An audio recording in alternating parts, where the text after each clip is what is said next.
ኦሮሞ ጥያቄ ድሬዳዋ ውስጥ የማንነት ጥያቄ ነው።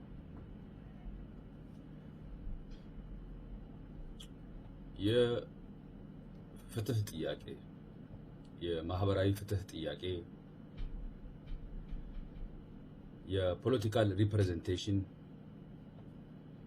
ኢኮኖሚክ ዲስትሪቢዩሽን፣ ኢንፋክት ካልቸራል ሪኮግኒሽን ሁንጀቹ ማሊ namni Oromoodha magaalaa Direedawaa keessatti waan isaa malu san harkataa hin jiru.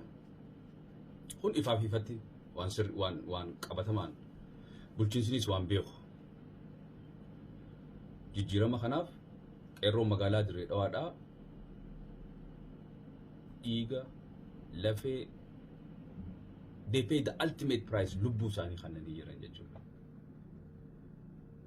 Lubbuu isaanii qabdii godhaniiti jijjiirama kana fidan akka laafutti waan dhufee miti.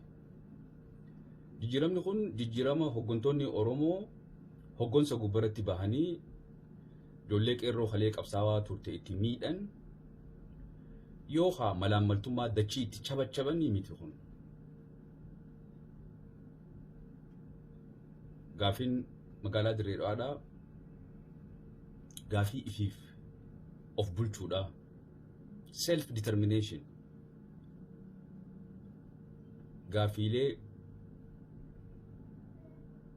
dirreen dhawaadhaa magaalaan guddittiin baha Oromiyaadhaa Oromiyaa jalatti akka deebitu without any precondition.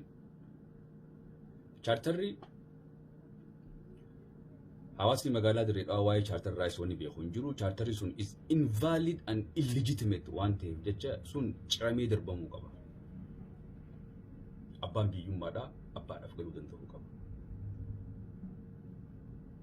Yoo garuu ammaan tana rakkoo magaalaa Direedawaa kana ammarraa jalqabnee hin sirreessinu taanaan booda kaffaltii guddaa akka sabaatti akka kafaluuf jiraannu kun hubachuu danda'uu qabna. Gadi fageessinee xiinxaluu danda'uu qabna.